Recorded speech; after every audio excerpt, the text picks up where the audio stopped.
I think there are far too many unhealthy endurance athletes out there, unaware of their body's signs, and I want to help them. Some of the supplements that we're buying out there are not in the right balance. Yes. The crap they put in there. Yeah. The crap to fill up the pill. Some of the stuff we're eating is really chemical. Depression, cognitive, brain fog. It's massive. So, welcome this morning, Charlotte, from Naturopathic Nutrition, based in the UK. Good morning.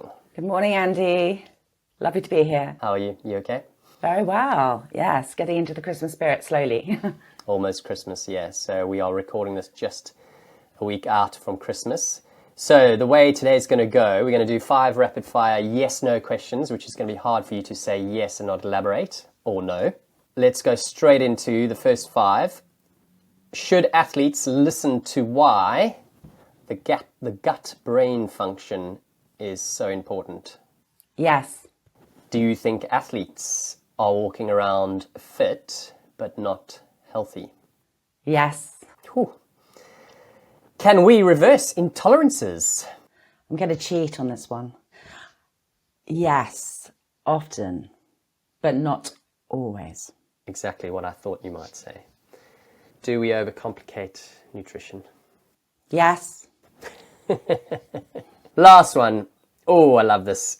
Is the general medical practice in the UK and probably worldwide focused heavily on diagnosis, pills, and rather than prevention and longevity?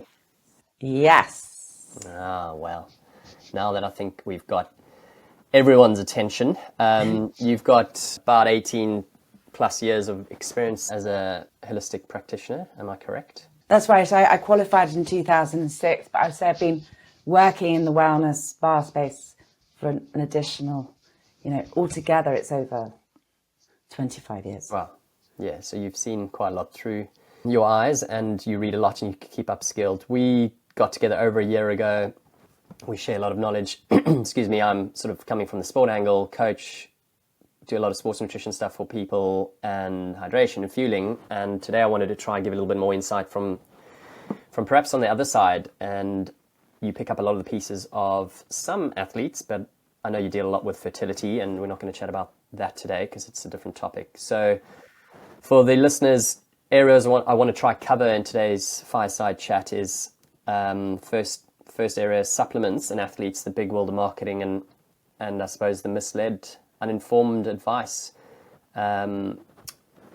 What's your view generally on supplements and I suppose athletes, non-athletes? You've had your own history that's helped you. Well, Andy, as you know, it's a complete minefield. It's very unregulated as well. So you can just buy any old supplements off the internet. But what I would say is I would urge caution. A lot of the supplements that you might find on the internet or just even going into the regular supermarkets here in the UK, they're not actually perhaps in bioavailable form. Some vitamins, for instance, B12 or folic acid, you need to have a lot, or any vitamin mineral, it needs to be in a form that the body can actually recognize and work with. Secondly, I deal with a lot of gut dysbiosis. Gut health is my huge area. It's my specialist area. And a lot of gut dysbiosis is also triggered by vitamin and mineral imbalances. And some of the supplements that we're buying out there are not in the right balance.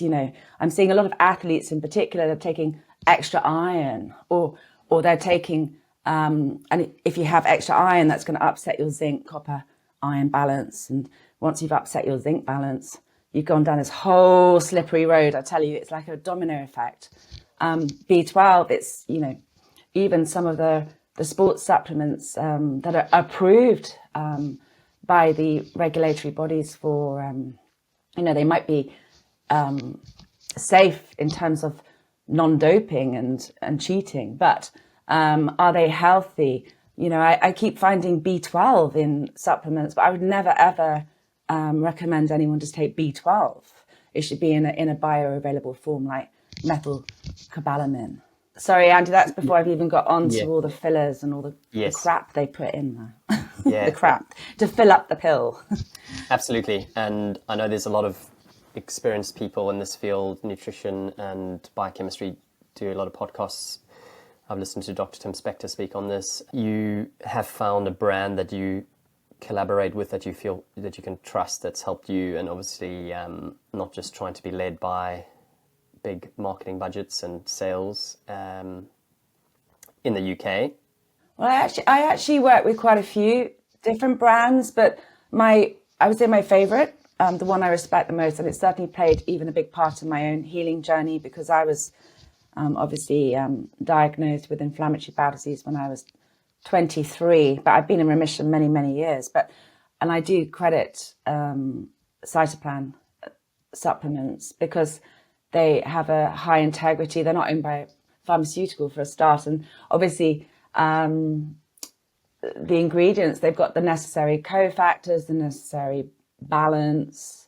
Yes, I mean, I've used vitamins and supplements over the last 15 years and never quite sure myself, but having moved across over a year ago to Cytoplan myself, I'm certainly super happy, and you can just see the quality from the ingredients. And once you dive deeper into all their lovely blogs and what the formulation's like are made up of, it makes complete sense. And it's not off the charts expensive. You get a lot of these brands that are superior supposedly because their packaging is amazing, and then you get led down the garden path. Well, it's 50 quid, it must be really good magnesium.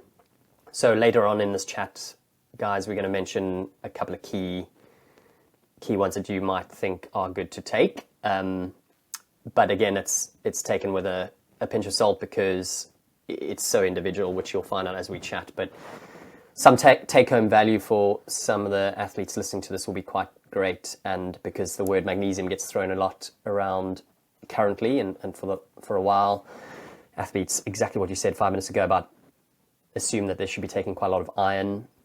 Me personally, I actually have high iron, and I have had, which it's probably from diet and so forth, but you think from running a lot, that certainly has come down over the last few years. But you would think, you depleted in iron, your energy's low, but actually you open my eyes up to everything else. And actually, having too much iron is quite toxic. I mean, it's quite dangerous. So, exactly. And, with supplements, they are not a replacement for real food. They are a supplement. I mean, I like Cytoplan because they're like food. They grow some of their supplements. And secondly, it's really personalized nutrition. So, some people have a higher need for certain vitamins and minerals, and that can be for genetic factors or lifestyle factors. So if you're an endurance runner, I mean, your B12 levels are not going to be the same as someone who's sitting on a sofa. And yet those blood tests that everyone does, everyone assumes you're exactly the same. You've got the same lifestyle, you haven't perhaps got any genetic factor that might be blocking as well. So, it is about whole person. I'm very much a whole person. As a naturopathic nutritionist, I'm very much about, it's very looking at you as an individual and what your needs are.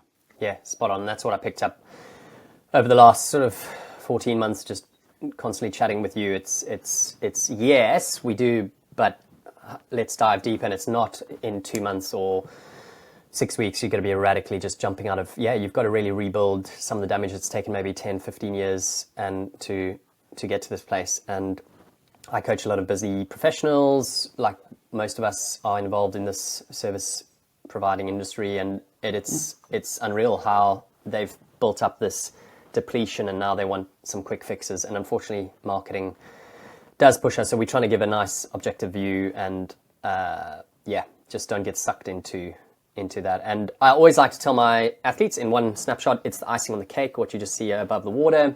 How can we build without a really good foundation? Because they often just want quick fixes with, should I be taking magnesium? There's a couple of go-tos which you'll mention, and I'm from my knowledge, but again, this is what you do every day. So thanks, that was brilliant. So what would you say are the 3 most common root causes that keep cropping up, which I suppose has led to writing your book, which you are in constant progress with. Writing a book must be. And which you're contributing to, Andy, as my expert. Thank you. On Well, the sports side. we'll keep the expert word loose. Yeah, we'll try and cover one or two of those questions as little samples maybe later in this interview. But yeah, what are the three? I mean, there are probably 15 things that pop up, but let's put fertility, real deep, personal things aside. There's some runners listening to this, certainly triathletes, being a triathlon coach, that I know, without preempting, that keep popping up. So people come to me with signs and symptoms, and usually it's gut health. Or, I've got real problems there. And particularly amongst athletes, and depression as well, and anxiety comes up a lot. I do a lot of work in those areas. Which they won't necessarily come to talk to you about, that crops up. Well, all the time. Yeah, but I mean, the gut, brain, mind connection's huge. I mean, that's one of my specialists, my favourite areas. What's the big problems? Well, the overarching thing is what I call gut dysbiosis. So that's imbalances. What causes that? So the gut microbiome has a vast community, trillions and trillions of viruses and bacteria and microbes in there. And what is happening is, whether by the food that we're eating or lifestyle, or the supplements we're taking, or the medication we're taking, there's a whole variety of things that come in. Antibiotics, of course.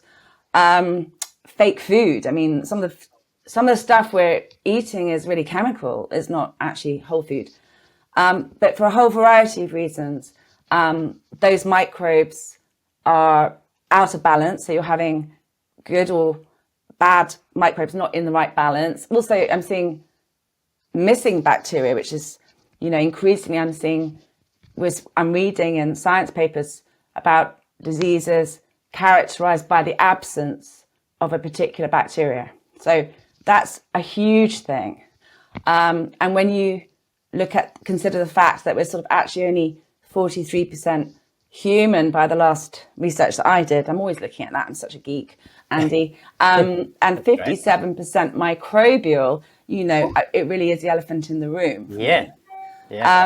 Secondly, a big underlying cause, of course, and I've touched on that already, is the vitamin and mineral imbalances that are going on.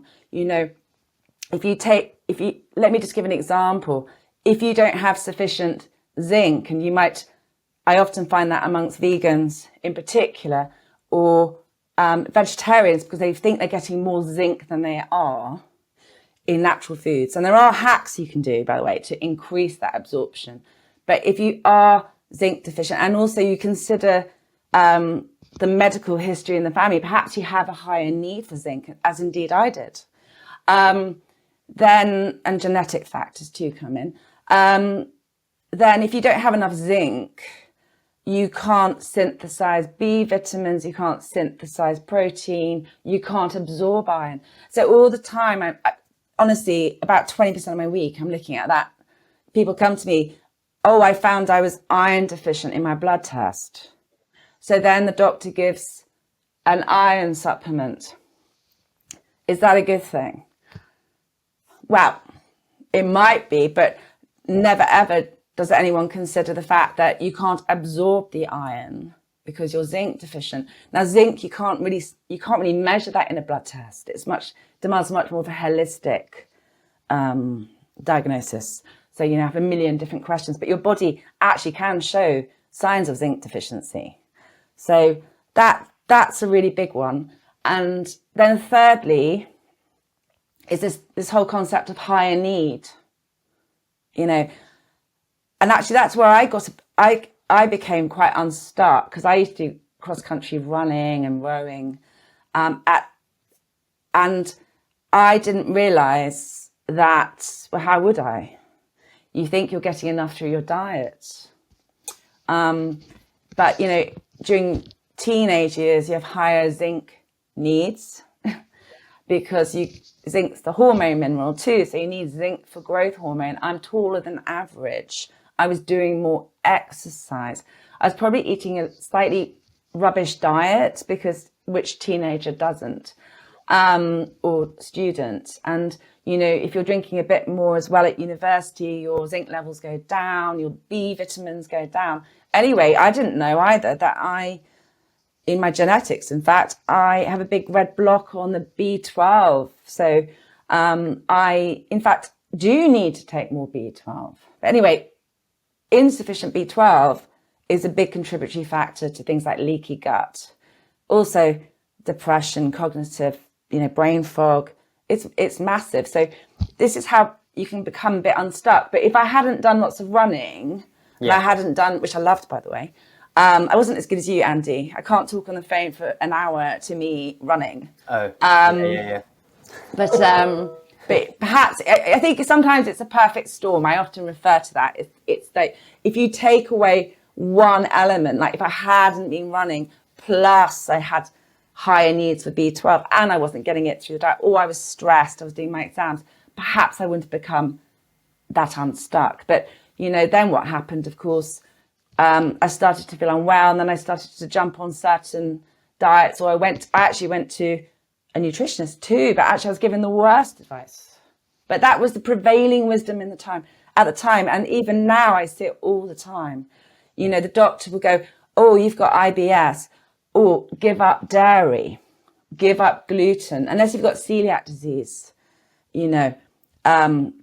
question the gluten. Is it the gluten that's a problem, or is it the fact it's actually all the emulsifiers and all the nasties that you find in the baked goods department these days?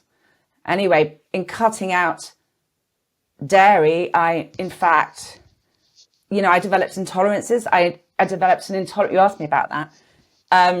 I developed an intolerance, 17 intolerances. And then you start taking out more and more and more foods, because you think, I can't have that.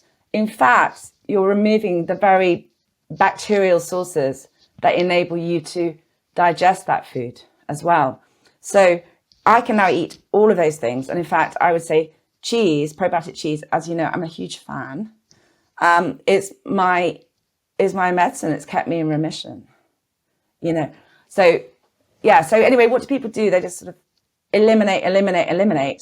And, a scary statistic is that, of the 6,000 plants that man has eaten over time, I don't know how they managed to count that, by the way, but anyway, we'll take that for, creed.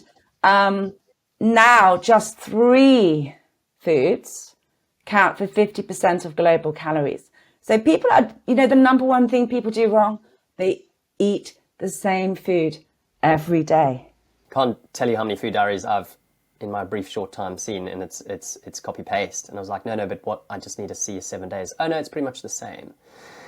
But thankfully, there's so much more being shared about let's go diverse. So it's not just small minority naturopaths, for example, or nutritionists that are a bit more open-minded, saying, guys, we need to. It's a lot more plants, a lot more, and being someone that's heavy meat carnivore, kind of brought up in South Africa and thought I was fairly balanced. You mentioned key things there, elimination, athletes, big culprit.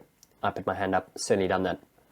In summary, I think we all have, haven't we? Yeah, we do, because we're like, I'm going to remove that because unless you're really getting ill from something, you understand. I've had people that say, I have brain and I'm actually physically, and you mentioned celiac there. I have one friend that's Irish and celiac. Interestingly, Lucy Charles Barkley, who you won't know that name, which is lovely. She's the world champion female triathlete, a Red Bull athlete. She has been racing for many years. I've had a small interaction with her doing her hydration test, but 2 years ago before Hawaii. But she came out early this year just like that she's diagnosed with celiac, racing at a highest level. I don't know any more details. I haven't watched and spoken to them watched her channels and stuff, but she must have got to a point where she was battling with something. And then I struggle with that though, that suddenly she's gone to diagnosis at highest level of sport. We're talking, the best in the world, to be diagnosed celiac. I see a lot of athletes also with autoimmune diseases, So that's like the body forms a self-attack. That's what happened to me, and that's so inflammatory bowel disease. There's a lot of ulcerative colitis in the sporting world. Yes, yeah, and it's masked and so forth. So of course I don't want to go into that. And poor Lucy, she's absolutely lovely. So in summary, those 3 areas. Well, I knew the top one would be your love and passion for. I think we we are understanding a bit more, certainly me as a coach, but gut microbiome, but actually the link. I mean, a few years ago, I would never put the brain link to the gut. Like I don't want to be like, besides the, hungers and satiation and fulfillment. I advocate some athletes once a year, twice a year, even if there isn't something wrong, just to get some panels. But again, you get fitted into a range, government regulated, slightly different in different countries. For example, I spoke to a sports nutritionist, Mickey Williden, she in the New Zealand. She's a dietitian, sorry. She's like the B12 levels in New Zealand are much higher than the UK as the optimal ranges. Now, again, they just hot on that. She thought, I was too low, for example. This is going back 4 or 5 years ago. And then, it's understanding, well, an athlete shouldn't be just on, and it comes back to that preventative medicine, which, again, we can do a whole talk on that. Just taking the B12 example, that occupies increasingly another 20% of my week, actually. Sorry. And that has huge repercussions because that affects the whole central nervous system. But it's constantly underdiagnosed. And the number of times people come to me, I never take it on face value now because people say, but my B12 levels were fine in the blood test. So I say, well, can I see the blood test? And then, but they're scraping the bottom. Oh, they just in that, So but then there's never been any consideration of the fact that they might have another underlying health medical reason, or they're taking this medication, or like, for instance, if you have low stomach acid, you can't even, that there's no thought about the individual person's extra needs. So I have someone, for instance, who's been diagnosed with rheumatoid arthritis. Very sporty, not an athlete, but super sporty, does loads of riding. But anyway, it's really upset her. But, now she's been put on all these medications, some of which reduce your B12 levels, okay? And, there are also things like, I see a lot of people coming to me with, I get acid reflux. Acid reflux. If you don't, then they take these proton pump, inhibitors like omeprazole. I can never pronounce these horrible names. And that then reduces your stomach acid. Then if you don't have enough stomach acid, you don't have enough intrinsic factor and you can't absorb B12. So I spend a lot of time looking at that, but there's never, the fact is the NICE guidelines have also changed over the last year. And it's quite an arbitrary number that they set for what is the right level of B12, because actually they reduced it at one point because they thought there were too many people showing deficiency. But is that a reason to actually lower the level? In the new NICE guidelines are actually, they do actually advise, make sure that you tell people to have a bioavailable form of B12. That's really good. I'm glad they put that into writing. And secondly, they say, look at all the signs and symptoms. Don't go on the blood test alone. So, that's what, in my 90-minute consultations, we are looking at the whole signs and symptoms. And, if someone's ticking 20 different boxes for B12, but their blood test is absolutely fine. I mean, really? I mean, what would you do, Andy? There's some common sense. And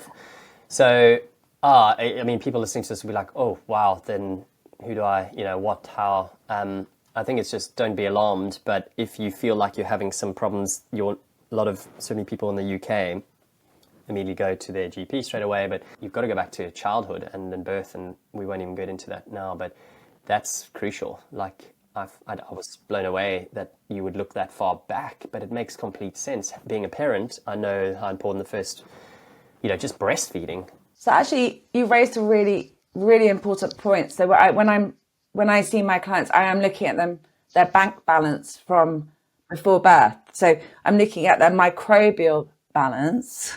What microbes might they have got or missed? Like, we're seeing more and more cesarean births, for instance, and the bacteria in the microbes in the gut are different again. Secondly, I'm also looking at, truthfully, one of the really key ones is the zinc levels in the mother. Yeah, because if the zinc, say the mother had postnatal depression, yeah, that's a bit of a red flag to me. Or if someone's got lots of asthma, skin conditions, or like respiratory, gut health, brain, dementia, Alzheimer's, if there's a lot of that in the family, or autoimmune diseases, I'm thinking, wow, that this person might need a higher zinc level. Right, there's not enough for optimum levels. So, my levels might be different from the next person because I'm looking at optimum levels for that person as opposed to just kind of ticking along at the base, or we're addressing a deficiency.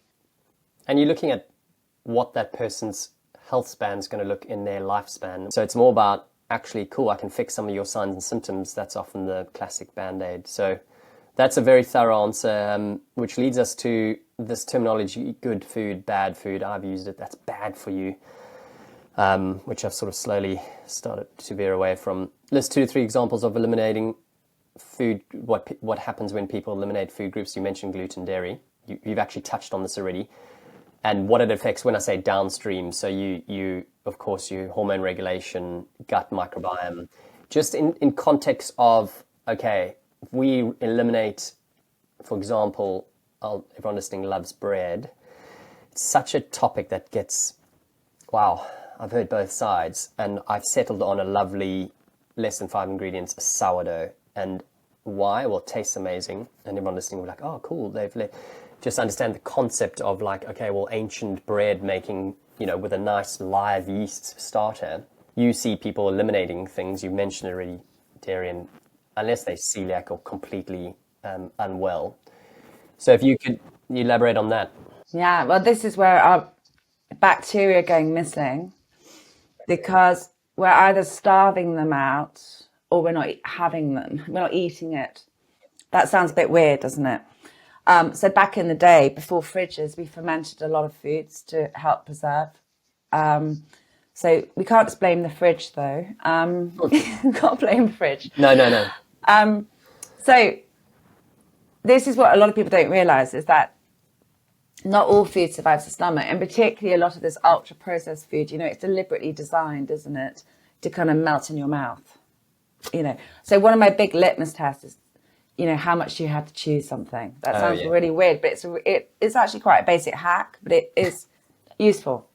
Because if you think of something like Rice Krispies, it just goes, even if you leave it in the bowl, it just goes bleh, doesn't it? Now, if you put a whole oat in there, it doesn't go bleh. So that's just to make it a bit more visual. So when people cut out carbohydrate, I'm always alarmed. And I know there's this whole belief that, carbs make you fat or carbs are full of sugar. No, but, our good bacteria actually, they only eat these resistant, things like resistant starch or pectin. It's in carbohydrates. Okay.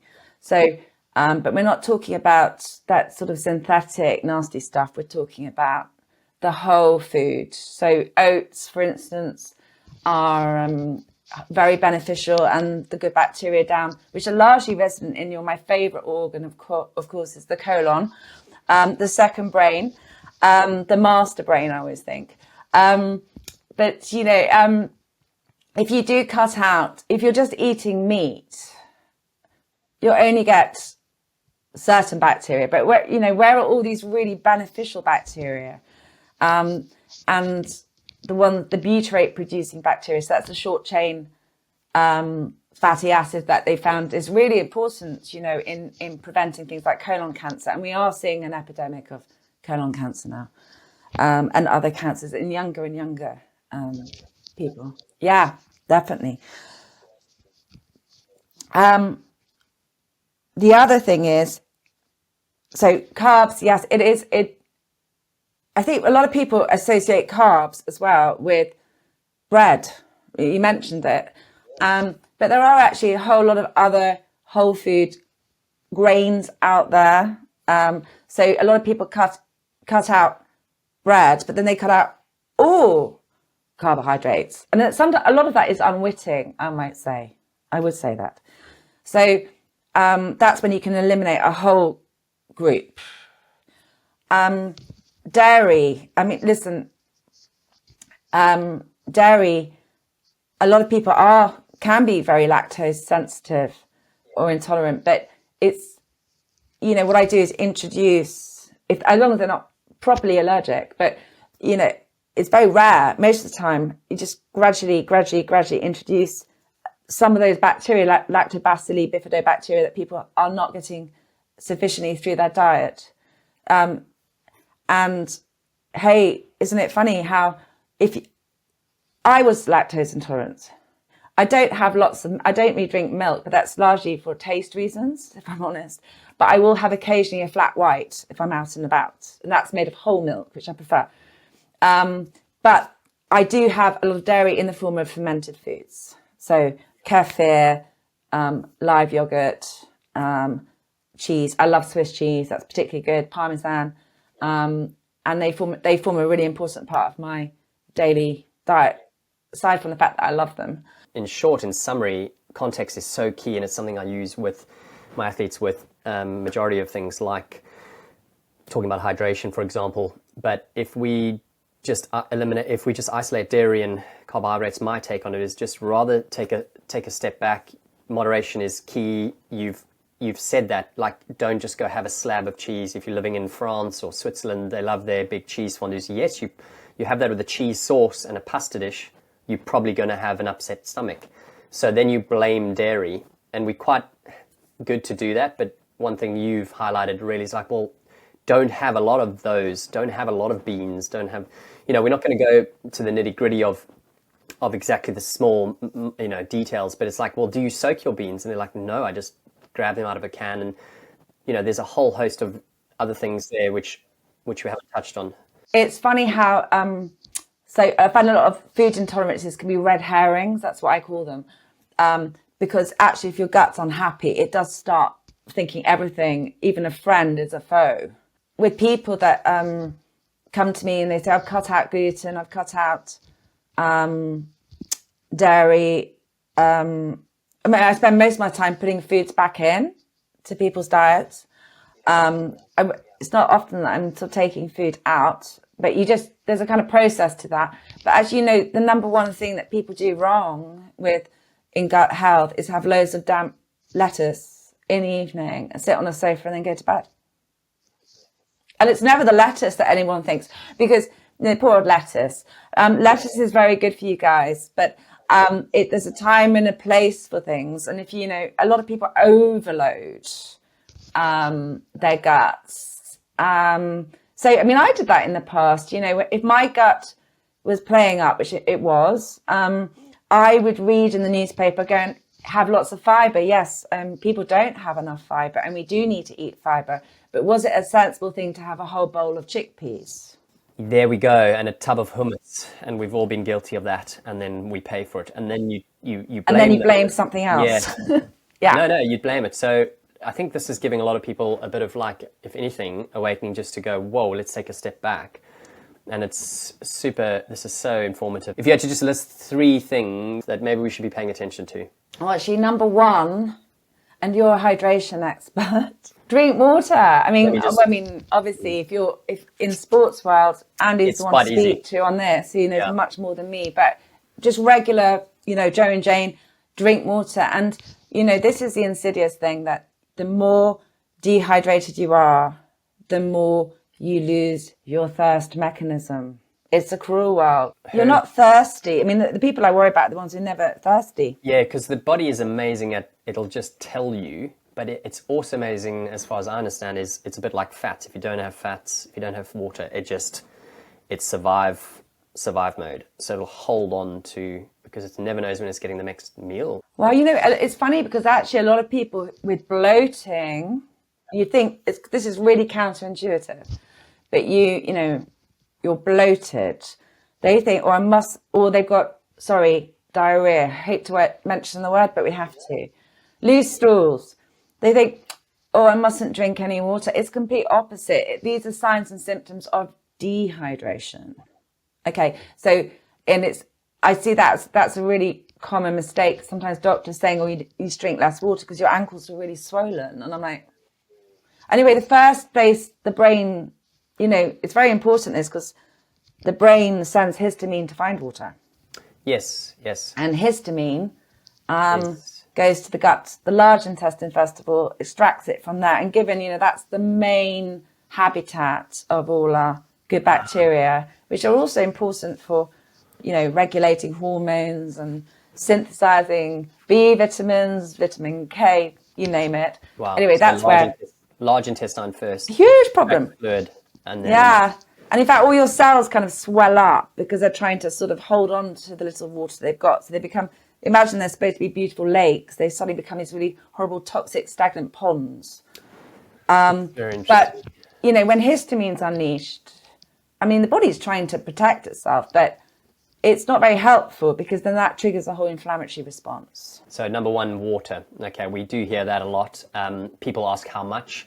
I'm not going to go into that now. A lot of it's due to body weight. When it's hot, people are a bit more mindful about water. I mean, it doesn't have to be water. It can be herbal teas, very hydrating as well.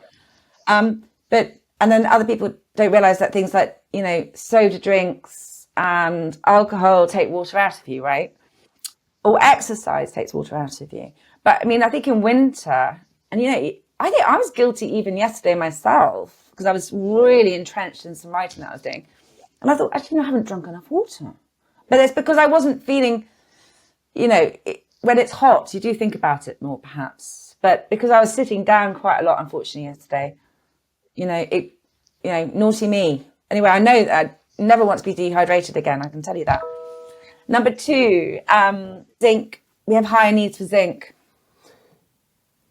As in that age group? Yeah. Category. Okay. So that's something I'd definitely be looking at. And if you're vegan, I mean, you have to eat a lot of pumpkin seeds.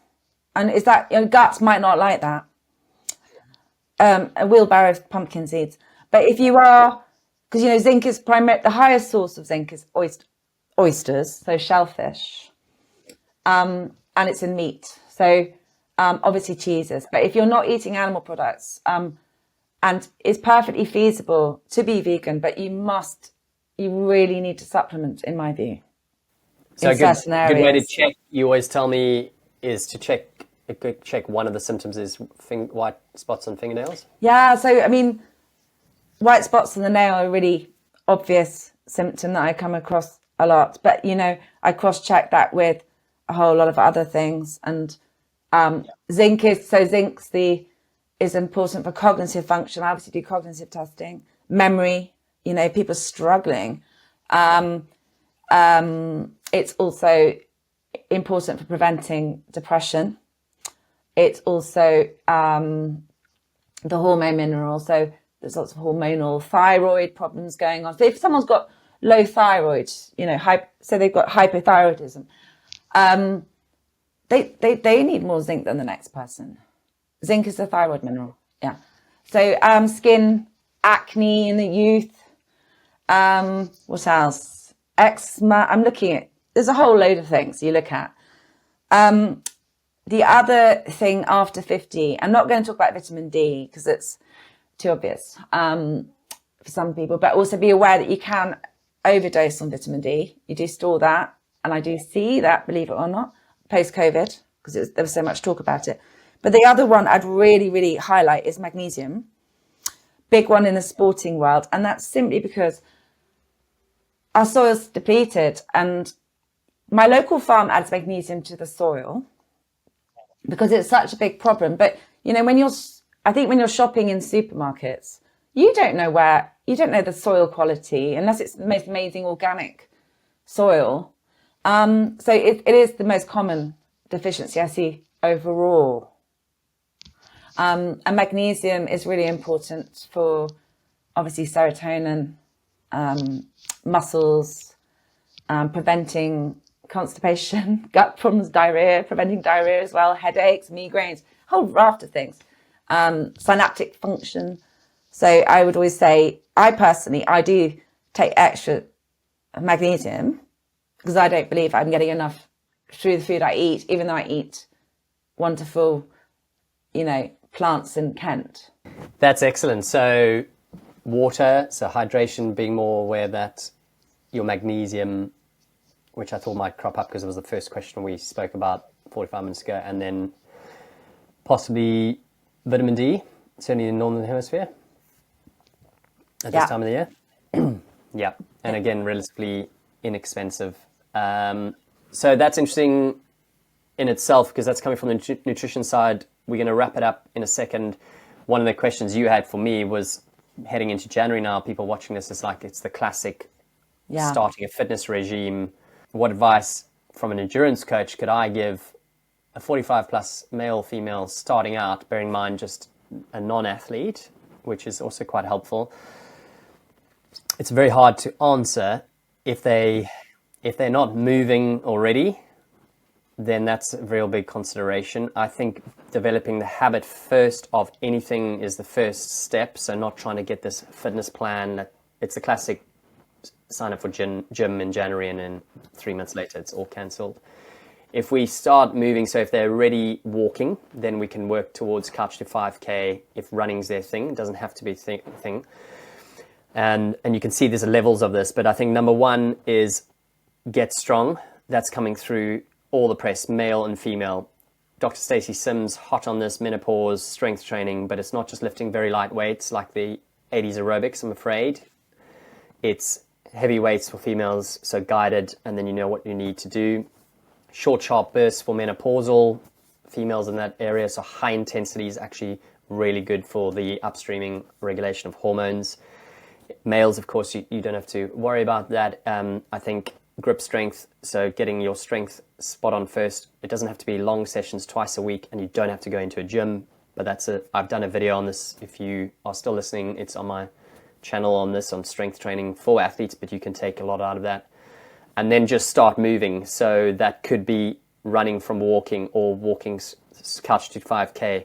If you're worried about the impact, but we need impact for osteoporosis, male and female, then a bike is great. Swimming is fantastic, but it's weightless. And my next top thing, which I'll finish off with, is get in a sauna. The research and again, taken from multiple people, but Dr. Peter Attia is high on that, to quote him. I've been using it for years, but the brain knock-on effect, the physiological, the fitness gains, professional teams are using saunas post-training. Yeah. You know, I'm a big fan. We've actually got a sauna. We built one in the garden. But I mean, honestly, it's like an escape. And it really helps with homeostasis, like resetting the body balance and sleep. It's wonderful for sleep. Can't thank you enough. We will probably do more down the line. And if you enjoyed this video, drop us a comment. How can people get hold of you, Charlotte? My website. I'll drop that in the description below. Yeah. It's been a pleasure, Andy. As always, you and I could just talk forever. That's the risk we run, which is a nice problem to have. See ya. Okay, see you later.